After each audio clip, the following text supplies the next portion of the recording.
بسم الله الرحمن الرحيم الحمد لله رب العالمين وصلى الله وسلم وبارك على نبينا محمد وعلى آله وأصحابه ومن اتبعهم بإحسان إلى يوم الدين أما بعد. We continue our discussion concerning the affiliation of Ibn al-Qayyim to Sufism. In a previous video we have discussed the definition of Sufism or lack thereof, and we have now reached next step in our analysis, which is going to deal with the foundations of the Sufi madhab or madahib. So I would like to start with a quote by Abdul Qadir al-Jilani, the famous Sufi who has an entire tariqah attributed to him today. He says in one of his books called Futuh al-Ghayb, انظر نفسك نظرة رحمة وشفقة واجعل الكتاب والسنة أمامك وانظر فيهما واعمل بهما ولا تغتر بالقيل والقال والهوس. قال تعالى وما آتاكم الرسول فخذوه وما نهاكم عنه فانتهوا ولا تخالفوه فتتركوا العمل بما جاء به وتخترعوا لأنفسكم عملا وعبادة كما قال الله تعالى في حق قوم ضلوا سواء السبيل ورهبانية ابتدعوها ما كتبناها عليهم إلا ابتغاء رضوان الله فما رعوها حق رعايتها. He says rahimahullah ta'ala, look at your soul or at yourself with mercy and compassion, and put the book and the sunnah in front of yourself, look at it, act upon it, and do not be fooled by the qeel wa qal and the house, the imagination or the could almost say hallucinations of certain people. We're going to come to why he says that. Allah says, and whatever the messenger gave you, take it, and whatever he forbade you from, stay away from it. And then he goes on explaining, stay away from it and do not contradict the messenger, and that you leave out the actions that he brought to you, and that you start inventing actions to yourselves or for yourselves and types of worship that Allah has not prescribed for you, just as Allah has explained about a people that have gone astray. Then he mentioned the ayah in Surah Al-Hadith, and monkhood that they have innovated. We have not prescribed it for them. And this verse is a known ambiguity here. I'm not going to go into that. But where I'm getting at with this is that Abdul Qadir al-Jilani was somebody who has put the Quran and the Sunnah as the foundation of his manhaj. And the tariqah that is attributed to him today has very little to do with the heritage of Abdul Qadir al-Jilani himself. If you look what he puts in his books, as we shall see later on, we see that his followers are light years away from what he was upon. So I want to focus on what he said right here when he says, put the book and the sunnah in front of yourself and stick to it. Look what it says, abide by it and act upon it. So you're going to tell me, oh yeah, but everybody does that. No, absolutely not. Everybody claims that. However, when we look at the content of their teachings, we find something very different. So let us now look at what al-Shadili, Abu al-Hasan al-Shadili, who is the founder of the Sufi tariqah that is widespread in Egypt and possibly in Sham as well. Let's look at what he said concerning the methodology. As you see, Abdul Qadir al-Jilani, he has stated that the foundation has to be the book and the sunnah. What does al-Shadili say about the book and the sunnah? Let's find out. وقال أبو الحسن الشاذلي إنا لننظر إلى الله ببصر الإيمان والإيقان فأغنانا عن الدليل والبرهان فأغنانا عن الدليل والبرهان وإنا لا نرى أحدا من الخلق فهل في الوجود أحد سوى الملك الحق وإن كان ولا بد فكهباء أو فكالهباء في الهوى وإن فتشتهم لم تجدهم شيئا. So this translates as, we look at Allah through the perception of faith and certainty, which dispenses us from the dalil and the burhan. He's saying our method of looking at Allah through the perception of faith and certainty makes us above need of looking at the dalil and the burhan. The dalil, what he means by that is the dalil from the Quran and Sunnah, and the burhan is the burhan aqli, from the madahib of the mutakallimin like the Asha'ira and the Maturidiyya, as well as the Jahmi and the Mu'tazila. Because we have a faction of Sufism that actually rejects ilm al-kalam, they are at another level. For them, ilm al-kalam is just futile, whatever. So he's telling us that they do not need the Quran and the Sunnah. For verily, we don't see anyone of the creation. For verily is in the existence anyone other than al-Malikul Haq, the true king, Allah subhanahu wa ta'ala. And if we must consider anyone other, we only consider them as dust blown by the wind. And if you were to inquire more deeply about them, meaning about other people that they consider dust by the wind, you will find them to be nothing. So Ash-Shadhili lays out for us right here what the Sufis call al-Kashf.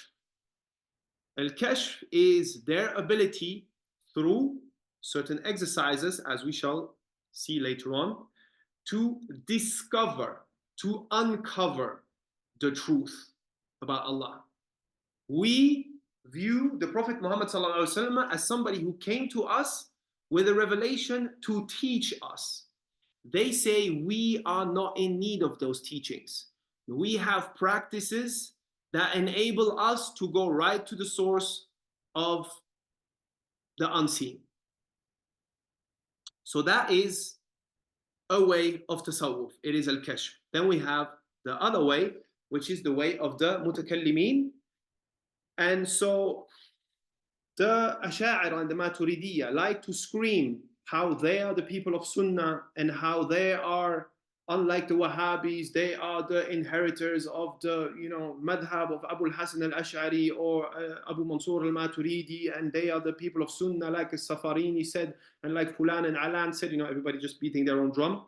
Well, where is the proof? It must be in the pudding. Let us see what al-Razi, one of the greatest Ash'ari scholars, who has been made takfir of, by the way. Scholars disagree on whether he has actually repented from the kufr that he put in his book As-Sirr al-Maktoum fi Mukhatabat al-Nujum, which is a book about outright occult practices and witchcraft. But he is considered by the Asha'ira to be an imam. So let us see what the al-Razi has to say in a book called Muhassal Afkar al-Mutaqaddimin al-Mutaakhirin. I believe it's al-Muhassal, it could be al-Muhassil, not sure. So he says concerning a dalil al-lafzi. What is a dalil al-lafzi? It literally translates as the spoken proof. What do they mean by spoken proof? They mean the text of the Quran and the Sunnah, as opposed to a dalil al-aqli, the proof of the intellect. So the mutakallimun, Asha'ira, Maturidiyya, ila akhirih, they make a clear distinction between the text of the Quran and Sunnah and their own intellect. So now they put this terminology, dalil lafzi, on anything that is coming from the Quran and the Sunnah. Let us see. قال مسألة الدليل اللفظي لا يفيد اليقين إلا عند تيقن أمور عشرة. So he goes and explains a bunch of things. So he says that the dalil lafzi does not or is not to be taken as a certain proof unless 10 conditions are fulfilled. So the 9 first conditions are, how to say, things that are not really disputed. Like for example that you have proper understanding of this dalil, that we understand the i'rab and all these kind of things. It means basically that we actually make sure we understand the exact wording. But then the 10th one, this is where it gets interesting. He tells us عدم المعارض العقلي الذي لو كان رجح لرجح إذ ترجيح النقل على العقل يقتضي القدح في العقل المستلزم للقدح في النقل لافتقاره إليه. فإذا كان المنتج ظنيا فما ظنك بالنتيجة. وإذا كان المنتج ظنيا فما ظنك بالنتيجة. So, translation of this is, so the last condition for us to accept the dalil lafzi, which is text from the Quran and Sunnah, is that there should be no contradiction to intellect, because intellect overrules the dalil lafzi. So you see, this is from their slick little manners. They don't tell you intellect overrules the Quran and the Sunnah. No, they tell you intellect overrules the dalil lafzi. Well, what is the dalil lafzi? It is the text from the Quran and the Sunnah. But by reshaping the expression this way, it enables them to put a little bit of a distance of this kind of outrageous claims they make. So now he's explaining us why does the proof of intellect overrule the Quran and the Sunnah. Because if it wasn't, or if the dalil lafzi was to overrule the mind, the intellect, that would show that there is an issue with the intellect in case they would clash. And as such, it would make the narrator of this unintelligible narration be, it will make us question his intellect, which makes him not befitting to be narrating it. All right, let me rephrase all of that.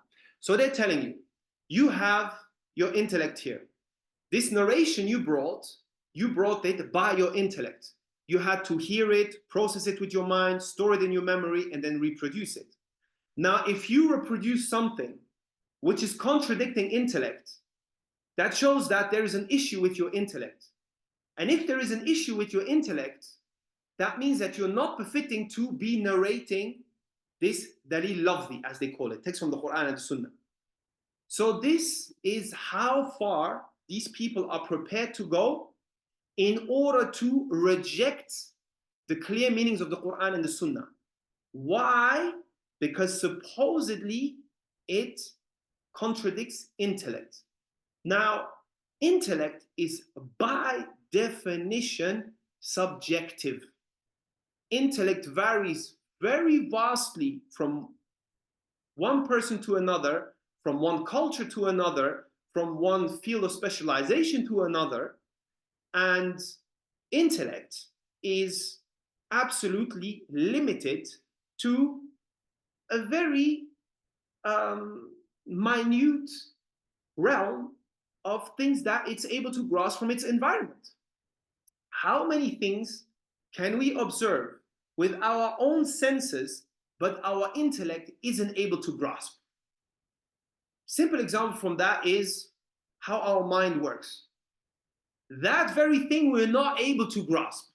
And we have to spend millions and millions and millions in research in order to come up with possible explanations that then get disputed, abandoned, put aside, contradicted, overruled, etc. So the mutakallimun, asha'ira, maturidiyya, etc., make their intellect an overruling on the Quran and the Sunnah. And then they have the nerve to come and claim that they are the people of Sunnah, and that those who take the apparent meaning of the text are mujassima, hashawiyya, mushabbiha, modern day wahhabiyya, halumma jarran, etc. Now I would like to give you another quote from Abdul Qadir al-Jilani concerning that particular matter. So let us look at what Abdul Qadir al-Jilani said here. He says, فَصْلٌ اعْلَمْ أَنَّ لِأَهْلِ الْبِدَعِ عَلَامَاتٍ يُعْرَفُونَ بِهَا. Know that the people of innovation have different signs that they are known by, or they are known through these particular signs. So please understand well what Shaykh Abdul Qadir is saying right here. He's saying signs, not content. So when he's speaking about the content of something, he's explaining what they are about. Here, it's just a matter of signs. So when you see these kind of things, it's like a red flag that should make you say, that's not right to say that, and this indicates most likely something underlying that is a bit dark. So he's saying, علامة الزنادقة تسميتهم أهل الأثر بالحشوية. So the sign of the people of Zandaqa, the heretics, is that they call the people of Athar, the people that are following the text, right, what has been narrated, they call those people bil hashawiyya. And you will find today in many books of Kalam absolute clear-cut calling the people of Hadith, Wahhabis, followers Ibn Taymiyyah, calling them hashawiyya. Abdul Qadir tells you, Abdul Qadir al-Jilani, the Sufi Sheikh, tells you that is the sign of the heretics. And what they want with that, يريدون بذلك إبطال الأثر. They want to cancel the athar through this. And we have just looked at two examples on how they cancel the athar. We have looked at the people of Kashf and the people of Kalam. Then he says, وعلامة القدرية تسميتهم أهل الأثر بالمجبرة. So the people of Qadar, those that negate Qadar, they call the people of Athar Mujbira. Right? And علامة الجهمية تسميتهم أهل السنة بالمشبهة. The sign of the Jahmiyyah is that they call the people of Sunnah Mushabbiha. All right, so look today at what Mushabbiha and Mujassima are almost synonyms. Right? So Hashawiyya, Mushabbiha, Mujassima. Look at how many people are using these terminologies or these smears towards the people of Sunnah, the Salafis, the Wahhabis, call them what you want. Well, you have here a Sufi Sheikh Abdul Qadir al-Jilani tells you that that is from the signs that those who do that are from the people of Bid'ah. What I want you to take away from all of this is that, first of all, almost anyone claims that they're following the book and the Sunnah, except for the Shia and some really hardcore heretic groups. However, if you really want to know, you just got to go back to their books and see what they say exactly about the Sunnah. I have just proven to you that the Sufis, Ashab al-Kashf, as well as the people of Kalam, outright reject the Sunnah and remove any kind of weight from the Sunnah as well as the Quran, because it all enters under Dalil Lafzi or under Dalil, in both cases, in order to be able to justify their falsehood when it contradicts the Quran and the Sunnah. Subhanakallahumma bihamdik, ashhadu an la ilaha illa anta, astaghfiruka wa atubu ilayk.